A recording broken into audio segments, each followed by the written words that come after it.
Hayır söylemeyeceğim. Sen yine de söyle. Tamam. Öyle olsun. Olamam sizler olmasanız. Olamam sizler olmasanız.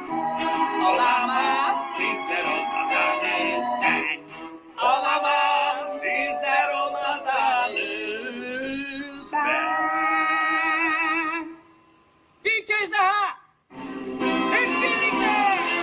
Hayır söylemeyeceğim. Tamam, öyle olsun. Biliyoruz zaten. Hadi birlikte söyleyelim bakalım.